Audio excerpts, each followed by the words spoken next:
Hello everyone, here is Jan from Home Creditu, Viktor from McKinsey and Jakub from MSCI, and we are bringing you another week, another part of Forbes ESG Masterclass. We are saying hi from Prague, Central Europe, and today we will be talking about G governance. G governance, it's something a little bit ambiguous. In an environment, everybody knows what is it all about: carbon footprint, being sustainable, climate change, and so on. Last week we covered S, social. We spoke about employees, customers, being fair, about communities, license to operate. Now G, governance. What is it all about, Jakub? Okay, let's do it. You are right that maybe for some, it's hard to grasp what it really is. Like we talked about it that in Czech and Slovak, we are not even sure if we have the right word to translate it. Got it. But simply speaking, how I would describe it is that it's a simple set of rules, and the structures of how a company is run, right? Sure. Like it would be the basic things I would say that most of us actually have heard about before. Every company is incorporated in certain way, right? It has certain leadership structures. It has certain supervisory mechanisms to make sure that it's running as it's supposed to. It is supposed to do some financial reporting, right? That you know how the company is actually doing if you want to have anything to do with it. So it's really, I would say, this set of rules that make us make it easier to navigate, like how the company is being run. How is the government at McKinsey, Viktor? I would agree that G is probably the most mysterious of the of the three letters, and also corporate governance. Probably even in business schools, that's not the most favorite subject. But I would think that it actually is integral to the whole ESG debate, because you might have great intentions in E, you might have great intentions in S. You might have great intentions as a business, but unless you're able to actually steer that business and also be transparent in how you're steering that business, how decisions are made, why are they made, so unless the incentives are aligned throughout the company, then your good intention will probably not materialize. So I would think about G as very much also an enabler for the other more tangible aspects of what the company does in its core business in E and in S. Yeah, you are right. I see it in a very similar manner. If you think about any human society, community, country, state, organization, you need to have some set of rules, regulations that you run organization with, and that brings everybody together. Without these rules, it will become a chaos. You won't get anywhere. As you say, it's enabler. And with business, it's the same. Either it's small one, and I don't know. Last week we talked about mining. You need to have some rules how to operate inside the mine, because otherwise you will have injuries of your employees, sometimes even fatal one. So you have the rules as a business, as a multinational business, maybe even more, because you need somehow to get together the organization that is running the business in different countries, maybe even different continents. Look on us. So we have a headquarters in Kansas City, and we have headquarters also in Manila or Jakarta. So you need to have a governance that bringing everybody together for the sake of doing good business. So it's like, let's call it internal enabler, but there is also external enabler, because these very predictable, hopefully predictable rules and regulations that companies run with, it's also telling something to investors, telling something to customers, partners, that you are running it in some way. And I think this is also a way in which governance has changed. So historically, one of the main topics in corporate governance was, if you as an investor hand over the management of the company to professional management, how do you align the incentives of the professional management to maximize the value of the company? But we discussed the license to operate in the previous episode, and a business is a powerful thing. It can touch lives, it can damage the environment if run improperly. So there is now this idea that the society has a right for the businesses to be well governed, And when you have a democracy, you need to have a good set of checks and balances to make sure that the government doesn't, or any part of the government, any branch, does not do anything reckless. There are ways to course correct over the long term. And that's what society is now expecting from businesses, to set themselves up in a way in which also the steering and the decision making and the compliance and the risk management all contribute, and that ultimately you know whom you can hold accountable, and also that there are clear rules how the control of that company will change. You said it. I think this is maybe a very important, piece of information, that if we are talking about the concept of stakeholder capitalism, right? Yeah. Let's not forget that governance is absolutely key to that. This transition from shareholder capitalism, so just owners of companies basically have a say in one way or another, or the company is being run kind of only or mainly for their benefit. So when we are talking about stakeholder capitalism, the companies, as you said, should be run in a way to benefit the kind of the wider stakeholder group, whether it's employees, its customers, or general public. Governance, again, is absolutely central to that. Now, yeah, and positively, I believe that governance is not only enabler, but it's also opportunity and a challenge if done wrong. And that's why, for example, in our business, we have all ESG. So we don't have, we have a normal governance, we are licensed subject, but we also have a governance of ESG. And we have it as a part of our operational risk, because we believe that well-run ESG makes us more resilient and more profitable. We spoke about employees and attrition. We spoke about customer complaints. We spoke about being resilient to climate change. We operate businesses in countries where the climate change is very perceivable. For example, Philippines or Vietnam, floods, thunderstorms, hurricanes, typhoons. So this is there. So basically, we need to think about it. So we believe that well-run ESG governance and governance as part of ESG, well calibrated, is really making our company better, also as a business. We all know that it's not only about big words, it's about numbers, tangibility, and that's why I have for you, Jakub, the question that I'm giving you every week. Okay, you as a rating agency, you as a creator of indexes, and you as someone who speak to the markets, how it's possible to tangibly look at governance? How you do it at MSCI? Absolutely. So I would say now I'm going to answer really the things that we already threw out there, that you need to be able to tell, who is kind of calling the shots at the company, how are these people being supervised, what are their incentives, and so on. So I can divide it into 5 areas that we look at when we analyze governance at the company. So the first would be really starting at the very top. And that is absolutely crucial, whether you are an investor in the company or its employee, customer, and so on, is who is actually the owner of the company, right? Because generally speaking, these people or institutions, whoever that is, would be calling the shots in the end, right? Because the company is primarily run for their benefit. So you want to see if there is one dominant owner, right? Who can basically maybe do whatever they want with the company. We see this often, for example, with IT startups, right? Usually the founder really retains either a huge economic share in the company, or even if they have a minority share, they often like to retain voting power, that basically they can outvote everyone else.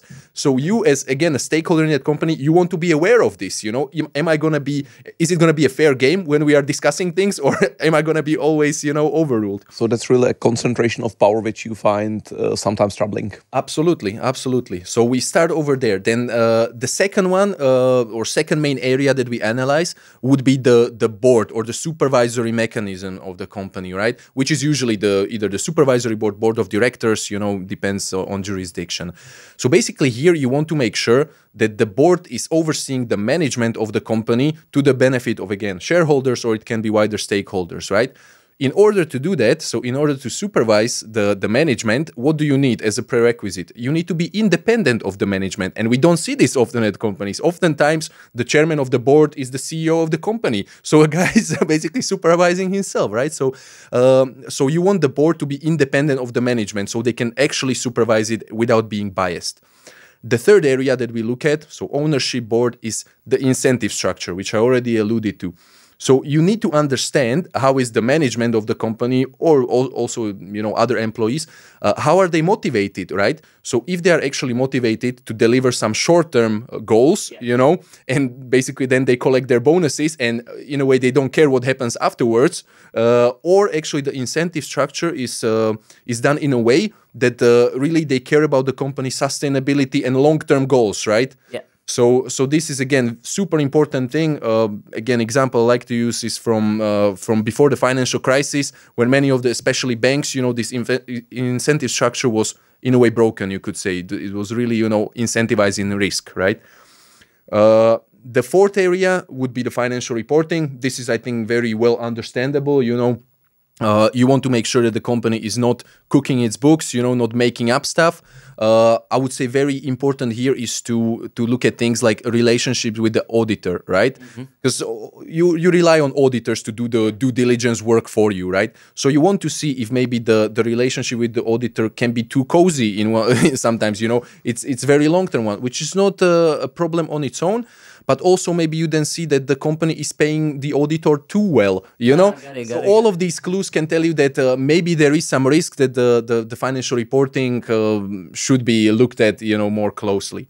And finally, what we also looked at is things like corporate behavior. So really, these what I mentioned before are more the structures, right, that make us more certain that the company is running in a proper way. The final would be the behavior. So what is the company actually doing, right? Like, for example, when we are talking about the employees, is the company training them on ethical issues, right? Do they have things like what is super important? Do they have whistleblower protection channels, right? Because let's face it, when we are talking about some huge corporate incidents in recent years, oftentimes it was uncovered thanks to whistleblowers, not thanks to people from outside being able to identify it based on any of these clues. So this is broadly speaking, the key areas that we looked at when analyzing the governance at companies. Governance is not only connected to rules, regulation, laws, but it's also connected to cultures and culture of the business. Different business can have different cultures. Here we are, Viktor, in the region with a lot of subsidiary companies owned by guys from, west, east, you name it. So how you see this kind of positive or negative, you tell us the governance connection between between the headquarters and the subsidiaries, all also when you are doing and advising, for example, M&A activities, etc. How you see the connection of cultures to create new governance? Yeah. First, let me say that governance has really improved in the region over the past not just 30 years since the fall of socialism, but also in the past 15 years. Yeah. And in general, especially the larger companies in the region are pretty well governed. You're completely right that there's a fairly large share of the economy, financial sector, manufacturing, which is owned by foreign companies. And then I think that in terms of governance, this really has cultivated the scene here because the Anglo-Saxon governance is different from the German governance. You clearly have the governance as prescribed by the local laws, somewhat different in each of the countries in Central Europe, different around the world. But especially what I have seen in the foreign-owned companies is really the slightly maybe unchecked tendency to go by the book. Mm-hmm. So one thing is having all the statutes written somewhere and being able to live them, being able to demonstrate it.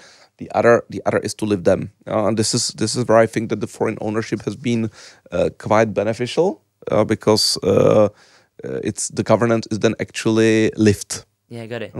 No, absolutely. Governance can be good, governance can be bad, but at the end, governance is about consistency. Yeah. You are giving the stakeholders, investors, regulators, media, customers, you are giving them the certainty that things are being run well over some period of time, that it's not like, we are trying to do a quick deal and next quarter of the year, bye-bye. So, and I see it from, again, example from our industry, not only in Asia but globally. You see it, you know, the nationalism between, let's call it, traditional financial governance and fintech. A lot of companies in financial sector I know, I've collaborated with, they were just even laughing at us. Hey guys, you know, is it smart that you are really trying to be as clean as Virgin Mary? You know, basically run everything by the book, to have licenses, certifications, it's not needed. And then, you know, connection to capital adequacy and all these, like, you know, ratios that you need to do if you are a licensed business. But we see that over longer period of time, they are being bitten by not having proper structure, not having proper governance, because, you know, then everything is being cultivated. Every market in the world now talk about customer protection, the privacy, big thing. Not only GDPR is not only in Europe, but every country in Asia I know. The customer privacy is maybe even more strong than here in Europe, because, you know, a lot of governments, most famously the Indian Prime Minister Modi, say, hey, this is new oil, and it needs to be regulated, and it belongs to Indian people. You cannot just, you know, put Indian people on the USB stick and just bring it somewhere. No, it's not possible. So all of these governance things are being more strict and strict, and we see positively that for example, in the big, wide financial industry, the level playing field across the businesses is being created everywhere, which is a positive. But then it comes back to my original point: consistency over a long period of time. Otherwise, you will be having a problem. Yeah. Who first? Okay, well, I will send we're going to have a question for Jakub. Because I found it really educational when you were talking about what are all the things that you're looking for in the rating when you're evaluating G, and then you still take E, S, and G, and you put it together into one composite rating, so there's a score for the company. How important in this is G relative to E and S, and do you see that changing in time? Yeah, thanks for that one. Actually, that's a very good question. So I think we mentioned it before that even though maybe now we talk more about the E, you know, S is kind of periodically, you know, coming back and being very important. G was really, I think, at least in the investment world, like the first area of ESG that was really being paid attention to, you know, because investors, I think they started understanding there first that really, you know, this is how the company is being run, you know, and so on, before, you know, maybe having better understanding of the ENS. So from our perspective, it was always very important. So right now, you know, when we are talking about our ratings, the governance is always at least 33% of the entire rating. So at least 1/3, and it can be more for some companies or industries, you know, depending on how they are structured. So super important. Okay, but it plays to the idea that if you don't have governance right, you will not have the other things right. No, absolutely. And I think so, 100%, and especially now. So if I would just go a little bit farther with Jakub's bullet point that it was here first, I think that in the last 10-15 years, especially the big company with huge market caps, they start living in sort of like vacuum of governance because of predominance of the founder. I am the founder, so you believe me. Because, you know, I can do this, I can do that. I have my great vision, what I want to do. So just believe me. And I think that now, again, this imaginative bite is coming to many of these big founders. Because, you know, a lot of companies got great valuation. And now, for example, after a few weeks, you know, everything was just, you know, going bust. And we know, I don't want to name some of the very famous one, invested by very famous investment banks, but you know, at the end of the year you have a valuation 40 billion and then 4 or 5. Yeah. And it's not only one example. And again, this the CEO activism or founder activism is now becoming more normalized with the governance. I think this is the thing really. We talked about it. And you mentioned it in one of your answers previously, that sometimes, you know, you get this question like, why are you trying to be, you know, so kind of by the book, you could say, you know, all these structures, which in the end you could say are limiting you in, you know, like, and especially I would say people would ask that if you have one of these star CEOs, right, who built the companies, you know, founded them, made them what they are, you know, created huge value for investors. So why should actually they be, you know, bound by some of these rules and which can actually limit them in being so great? The thing is, for every CEO like this, we would have probably 1,000 of those who were not checked, who didn't have these, you know, rules in place, and actually they ran the companies to the ground. And it is not only, again, like some I don't know, things happening over in the Silicon Valley or something. Even in our region, if you think about the companies, you know, obviously in Central Europe we all have the communist past, so we are talking, you know, after 1989.